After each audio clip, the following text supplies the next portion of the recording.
Jehu of Israel. One day, Elisha the prophet ordered a member of the guild of the prophets, "Get yourself ready, take a flask of oil, and go to Ramoth Gilead. Look for Jehu, son of Jehoshaphat, son of Nimshi.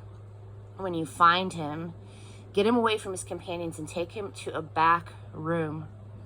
Take your flask of oil and pour it over his head and say, 'God's word, I anoint you king over Israel.' Then open the door and get out of there as fast as you can. Don't wait around." The young prophet went to Ramoth Gilead. On arrival, he found the army officers all sitting around. He said, "I have a matter of business with you, officer." Jehu said, "Which one of us?" "With you, officer." He got up and he went inside the building. The young prophet poured the oil on his head and said, "God's word, the God of Israel, I have anointed you to be king over the people of God, over Israel. Your assignment is to attack the regime of Ahab, your master. I am avenging the massacre of my servants, the prophets. Yes, the Jezebel massacre of all of the prophets of God. The entire line of Ahab is doomed. I am wiping out the entire bunch of that sad lot. I'll see to it that the family of Ahab experiences the same fate as the family of Jeroboam, son of Nebat, and the family of Baasha, son of Ahiah. And as for Jezebel, the dogs will eat her carcass in the open fields of Jezreel. No burial for her." Then he opened the door and he made a run for it. Jehu went back out his master's office. They asked, "Is everything all right? What did that crazy fool want with you?"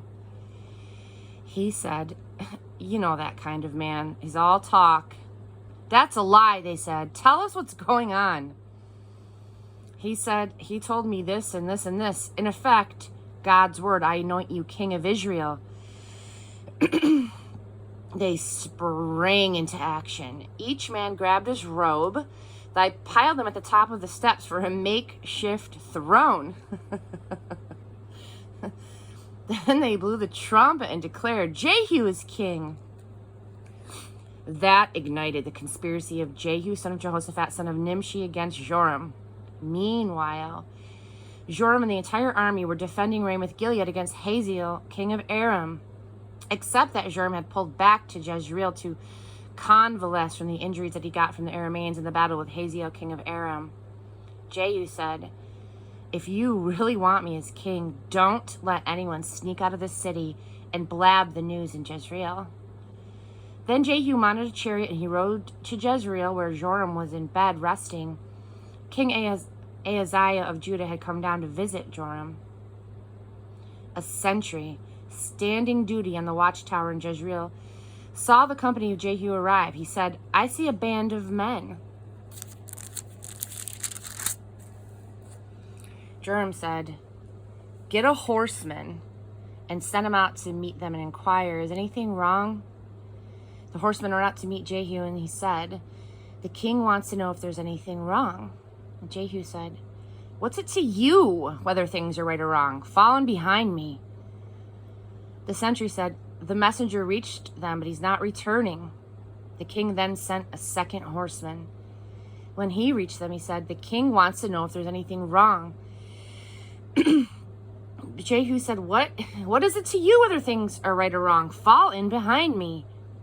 The sentry said, "The messenger reached them, but he's not returning. The driving is like the driving of Jehu, son of Nimshi. Crazy." Joram ordered, "Get my chariot ready." They hitched up his chariot. Joram, king of Israel, and Ahaziah, king of Judah, each in his own chariot, drove out to meet Jehu. They met in the field of Naboth of Jezreel. When Joram saw Jehu, he called out, "Good day, Jehu." Jehu answered, "What's good about it? How can there be anything good about it as long as the promiscuous, whoring, and sorceries of your mother Jezebel pollute the country?" Joram wheeled his chariot around and fled, yelling to Ahaziah, "It's a trap, Ahaziah!" Jehu pulled on his bow and released an arrow. It hit Joram between the shoulder blades, and it went right through his heart. He slumped to his knees in his chariot. Jehu ordered Bidkar, his lieutenant, quick, throw him into the field of Naboth of Jezreel. Remember, when you and I were driving our chariots behind Ahab, his father, that's when God pronounced this doom upon him. As surely as I saw the blood of the murdered Naboth and his sons yesterday, you'll pay for it on this exact piece of ground. God's word. So take him and throw him out in the field. God's instructions carried out to the letter. Ahaziah, king of Judah, saw what was going on. He made his escape on the road towards Beth Hagan. Jehu chased him, yelling out, "Get him too!" Jehu's troops shot and wounded him in his chariot on the hill up to Gur near Ibleam. He was able to make it as far as Megiddo, where there he died. His aides drove on to Jerusalem. They buried him in the family plot in the city of David. In the 11th year of the reign of Joram, son of Ahab, Ahaziah became king of Judah. When Jezebel heard that Jehu had arrived in Jezreel, she made herself up, put on eyeshadow, and arranged her hair. And she posed seductively at the window. When Jehu came through the city gate, she called down, "So how are things, Zimri, you dashing king killer?" Jehu looked up at the window and called, "Is there anybody up there on my side?" 2 or 3 palace eunuchs looked out. He ordered, "Throw her down." They threw her out the window.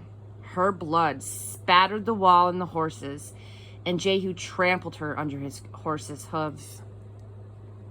Then Jehu went inside and ate his lunch.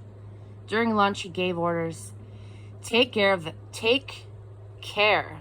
that damned woman. Give her a decent burial. She is, after all, a king's daughter." They went out to bury her, but there was nothing left of her but skull, feet, and hands. They came back and they told Jehu. He said, "It's God's word, the word spoken by Elijah the Tishbite. In the field of Jezreel, dogs will eat Jezebel. The body of Jezebel will be like dog droppings on the ground in Jezreel. Old friends and lovers will say, 'I wonder, is this Jezebel?'"